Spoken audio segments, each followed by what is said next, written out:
Sesaat lagi kita akan ikuti bersama pengajian Kamis.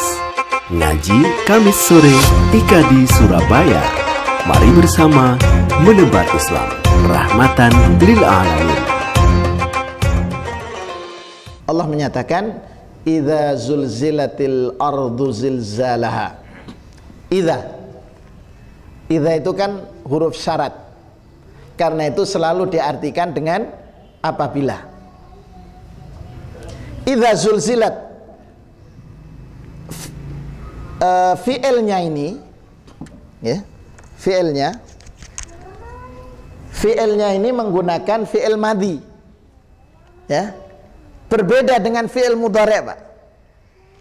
Kalau fi'il madhi, jadi ada idza ketemu dengan fi'il madhi, itu mesti akan terjadi. Kejadiannya pasti. Sama dengan ketika Allah memerintahkan kita untuk wudu. Idza kumtum ila salati faghsilu. Ya. Nanti akan ada orang menyatakan, "Ustaz, fi'il madhi itu kan kata kerja lampau.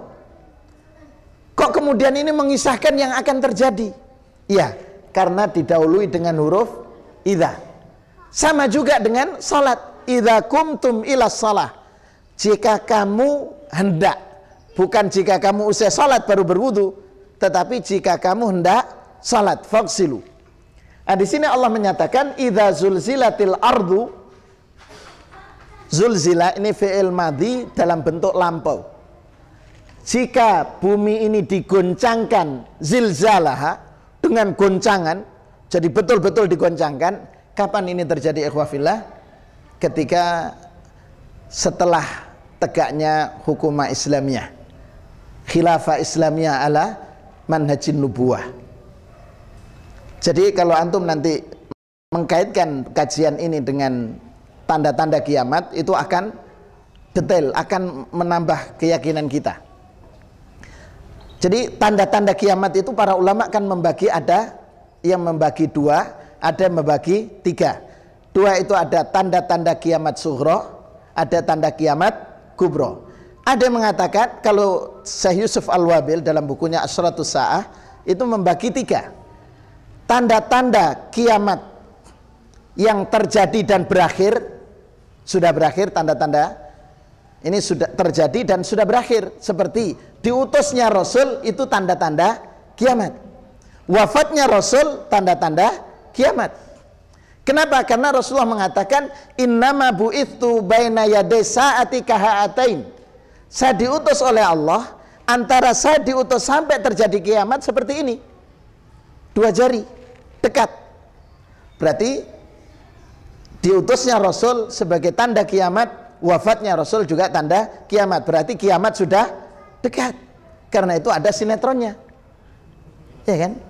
Kiamat sudah dekat. Dan kemudian preman-preman pensiun, ya kan? Itu menggambarkan kiamat sudah dekat. Yang kedua, tanda-tanda kiamat yang terjadi dan terus terjadi, ya, terus terjadi, tetapi masih kecil, sedang. Seperti semakin banyaknya peminum khamr, kemudian adanya ulama yang menghalalkan musik. Nah, itu berarti tanda-tanda kiamat yang saat ini terus berkembang. Semakin banyaknya grup musik itu semakin mempercepat terjadinya kiamat. Karena itu anak-anak kita jangan disekolahkan di sekolah musik, gitu kan? Karena semakin banyak grup musik, dan sekarang luar biasa. Coba ada kangen band, kemudian apa lagi? Wali band. Terus ya band-band ngono lah gitu ya, banyak pokoknya. Yang ketiga kemudian tanda-tanda yang dekat. Salah satunya adalah tegaknya khilafah Islamiyah. Ah, kapan itu terjadi? Kan dalam hadis dikatakan diantaranya nanti akan turunnya Al-Masih dan kemudian bertemu dengan Dajjal. Bagaimana Dajjal nanti kajiannya di sesi yang kedua, tapi di masjid lain. Jadi Al-Masih itu nanti turun, dan ini diyakini oleh umat Nasrani. Ya, Al-Masih nanti turun di sebelah timur kota, di sebelah timur masjid. Jadi Masjid Syarqil Jami' Al-Umawi. Jadi sebelah timur masjid yang dibangun oleh Daulah Umayyah. Ya, di Damaskus. Di sana fi manaratil bayda, kata Ibnu Katsir, menara masjid itu warnanya putih. Dan ternyata tahun 1970 umat Nasrani itu mengecat ulang menjadi warna putih lebih sempurna. Itu tahun 70, karena mereka meyakini Al-Masih nanti turun di sini. Setelah Al-Masih turun, bertemu dengan Imamul Muslimin, imamnya kaum muslimin, bersama Al-Mahdi, kemudian menuju ke Filistin. Di Babul Lut itu bertemu dengan Dajjal. Dajjal nanti dalam hadis riwayat Bukhari dan Muslim itu kan keliling seluruh dunia dalam waktu 40 hari.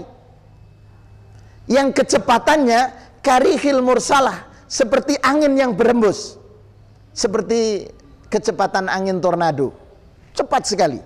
Yaumun kasanah, yaumun kasyahr, yaumun kausbu, wa baqiya ayyami ka ayyamina, katanya dalam hadis itu. Jadi sehari pertama itu ibaratnya mengelilingi selama 1 tahun. Kemudian hari yang kedua adalah 1 bulan, hari yang ketiga sama dengan sepekan, dan sisanya karena hanya 40 hari Dajjal keliling dunia, itu 40 hari, itu seperti hari-harinya kita. Ketika Dajjal nanti kemudian bertemu dengan Al-Masih di Babil Lut, dan Dajjal itu tidak berani bertatap muka dengan Al-Masih, karena kalau bertatap muka dengan Al-Masih, yadhubu kama yadhubul milh, Dajjal itu akan meleleh seperti air, garam dimasukkan dalam air, larut. Karena itu tidak berani berhadapan tatap muka dengan Al-Masih. Disitulah kemudian Al-Masih bersama dengan Imamul Muslimin membunuh Dajjal. Setelah membunuh Dajjal, maka Imamul Muslimin Al-Mahdi memerintahkan kepada Al-Masih untuk menjadi imam salat. Tapi kata Al-Masih, la takrimatan li ummati Muhammad. Al-Masih tidak mau menjadi imam sebagai penghormatan terhadap umat Rasulullah SAW. Sehingga Al-Masih nanti turun mengikuti syariat yang dibawa oleh Rasulullah SAW. Setelah itu Al-Masih hidup di dunia hanya 7 tahun setelah turun. Karena usia Al-Masih nanti hanya 40 tahun. Kan diangkat Al-Masih usia 33. Jadi nanti di dunia hanya 7 tahun bersama Al-Mahdi, sehingga saat itu yang terjadi adalah kemakmuran. Sampai-sampai seseorang membawa hartanya dalam bentuk emas, mencari orang-orang di jalan, tidak ada seorang pun yang berhak menerima zakat. Tidak ada. Tidak ada yang berhak menerima zakat. Karena itu kemudian setelah itu, karena semakin kaya, banyak orang-orang kaya, akhirnya orang yang paling soleh saat itu adalah orang yang bisa mengucapkan kalimat la ilaha illallah. Itu sudah terbaik. Ya. Nah, saat itulah kemudian Allah mengirimkan angin yang berhembus dari Yaman, yang hembusannya selembut kain sutra untuk mencabut orang yang di dalam hatinya ada iman. Nah, setelah kemudian tercabut, kata Allah, penjelasan Imam Ibnu Katsir, wa baqiya syirarul khalqi. Setelah itu yang tersisa adalah orang-orang jahat. Dan setelah itulah kemudian Allah, idza zulzilatil ardu zilzalaha, Allah guncangkan itu bumi. Semua berguncang. Ya. Jadi kapan waktunya kita tidak tahu. Ya. Yang jelas kiamat itu terjadi pada hari Jumat. Karenanya kita dianjurkan oleh Rasulullah untuk membaca surat Al-Kahfi malam Jumat dan hari Jumat. Supaya apa? Kita tidak bertemu Dajjal. Karena itu kita jangan mempercepat terjadinya kiamat. Ya, dengan menyekolahkan anak-anak kita ke grup musik, berarti upaya percepatan terhadap kiamat. Nah, dan jangan berharap untuk bertemu dengan Dajjal, karena kalau yang bertemu dengan Dajjal itu adalah syirarul khalqi, orang-orang jahat, gitu kan? Dan ketika keliling juga akan keliling daerah Trisakti ini. Dajjal, seret. Ya, jangan khawatir.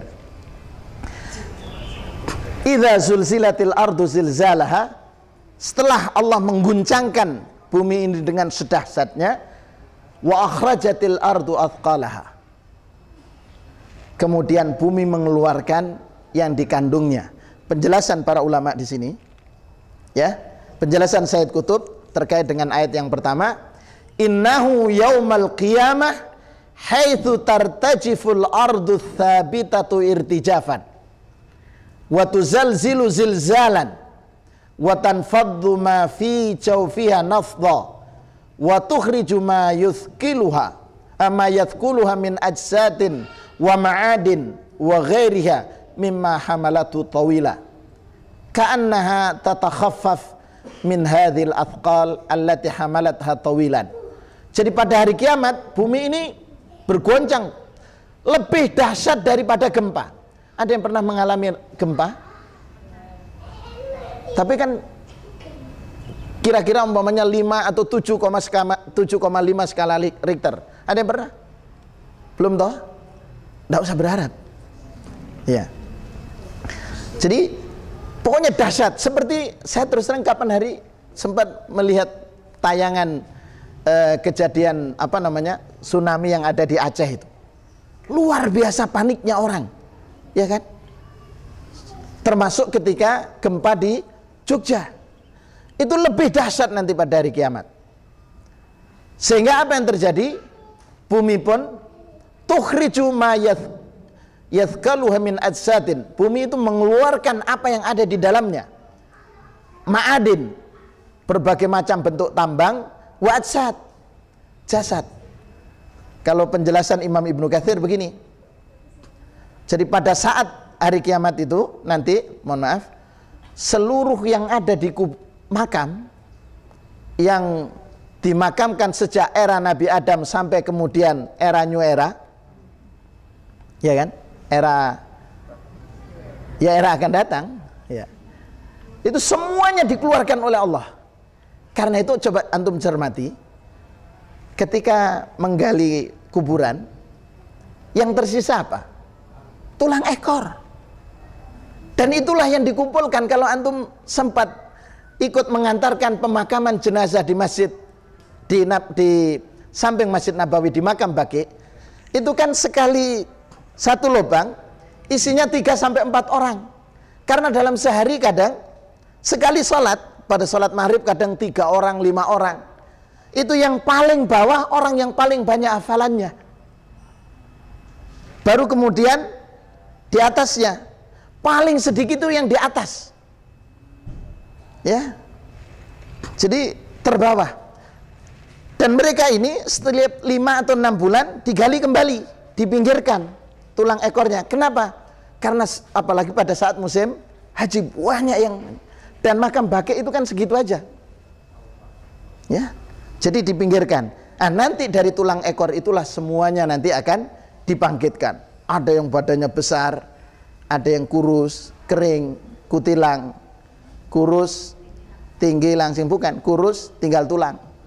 Gitu kan? Itu semua nanti dikumpulkan oleh Allah Subhanahu wa taala. Ada yang matanya besar, belok, ada yang sipit, ada yang ya macam-macam. Ya, itu semua dikeluarkan oleh Allah Subhanahu wa taala. Jadi penjelasannya dari ayat tadi, wa akhrajatil ardu athqalaha wa qala al insanu ma laha. Ketika bumi mengeluarkan sudah yang dikandungnya, manusia bertanya, ma laha, ada apa gerangan? Jadi masih sempat bertanya. Ya kan? Allah menyatakan yauma idzin tuhadditsu ahbaraha bi anna rabbaka auhalaha. Ayat inilah para jamaah sekalian yang menjadi titik tekan jawaban Rasulullah kepada sahabat yang sepuh tadi yang ingin masuk surga. Bahwa yauma idzin tuhadditsu ahbaraha. Pada hari itu bumi akan menceritakan kabarnya. Penjelasan para ulama tafsir mengatakan in khairan fa khairun wa in syarran fa syarr. Kalau di bumi itu kita melakukan kebaikan, maka bumi itu menjadi saksi. Sebaliknya kalau kemudian kita di tempat itu melakukan keburukan, tempat itu menjadi saksi kita. Karenanya Hajar Aswad pun juga akan menjadi saksi kepada siapa yang pernah menciumnya. Jadi siapa yang mencium Hajar Aswad, dia akan menjadi saksi di hadapan Allah. Karena itu salah satu kenapa, salah satu hikmah Rasulullah SAW ketika salat sunnah itu pindah tempat, iya tak? Setelah salat wajib geser tempat, pindah. Kenapa? Supaya semakin banyak tempat yang menjadi saksi kita. Karena itu berbahagialah orang-orang yang suka traveling. Ya, karena di situ nanti menjadi saksi banyak tempat. Kalau di situ melaksanakan salat kebaikan, tapi kalau kemudian keburukan, ya itu juga menjadi saksi. Ya. Saya juga senang juga traveling, Pak. Tapi traveling yang nggak bayar, gitu kan? Dibayari gitu. Ya, umroh semakin banyak, subhanallah. Senang. Ganti-ganti pesawat juga senang. Cuman saya mohon maaf kalau pakai KT Pasifik, mohon maaf sudah. Cukup sekali, tidak perlu diulangi. Karena pakaian pramugarinya subhanallah. Gitu kan? Kemudian penumpangnya juga subhanallah, kita baru pulang dari umroh melihat seperti itu. Di sana dihapuskan oleh Allah, balik mau nambah maksiat lagi. Sudah kalau udah begitu baca Quran aja sudah di pesawat. Jadi karena apa? Yang lain kan melihat hiburan toh. Padahal saat itu kalau kita meyakini bahwa kita sudah dekat dengan Allah, iya kan? Dekat sekali. Tapi kadang kita merasa nyaman naik pesawat itu. Justru di saat itu saya merasakan ketika kita di atas pesawat, saatnya kita baca Quran. Kenapa? Dekat sudah dengan Allah. Dan saat kita minta kepada Allah. Jadi ibaratnya awannya itu tidak banyak yang nanggung. Coba kalau di Trisakti sini sudah kena ini, kan? Masih jauh jaraknya. Itu keutamaannya. Karena itu kata Ustaz Mudhafar pernah berpesan kepada kita, kenapa kita merasa nyaman di atas pesawat? Justru mestinya kita tidak merasa nyaman. Kenapa? Tidak ada tempat kita untuk bergantung kecuali Allah. Tidak ada. Tapi justru terkadang ketika di atas pesawat yang dilihat adalah film yang ada di pesawat itu.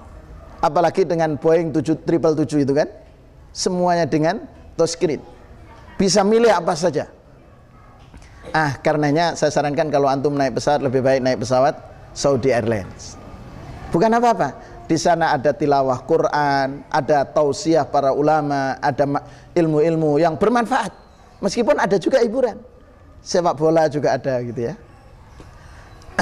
Jadi yauma idzin tuhadditsu akhbaraha. Karena di bumi itu yang akan menceritakan kabarnya. Inilah yang menjadi dasar kenapa orang tua tadi diberikan penjelasan oleh Rasulullah surah membaca Al-Zilzal. An Abi Hurairah radhiyallahu anhu qala qara'a Rasulullah sallallahu alaihi wasallam hadhil ayah. Kata Abu Hurairah ini kan subhanallah orang yang masuk Islam tahun ke-7 Hijriah. Tapi tahu detail aktivitas yang dilakukan oleh Rasulullah dan dilaporkan kepada kita, yang diriwayatkan oleh para ulama. Jadi ketika Rasulullah membaca yauma idzin tuhadditsu akhbaraha, qala, Rasulullah bertanya kepada Abu Hurairah, atadruna ma akhbaraha? Tahukah kamu apa wahai para sahabat, apa yang kabar yang akan diceritakan oleh bumi ini? Qalu Allah wa rasuluhu a'lam. Kata para sahabat, Allah dan Rasulnya yang lebih tahu. Qala fa inna akhbaraha an tashhada ala kulli abdin wa amatin bima amila ala dhahriha. Bahwa bumi itu akan menjadi saksi bagi setiap budak laki-laki, setiap laki-laki dan perempuan, bima amila ala dhahriha, dengan apa yang dia lakukan di dunia. Jadi ketika di dunia, karena itu doa Nabiullah Isa alaihissalam, apa doanya? Wa ja'alani mubarakan aina ma kuntu.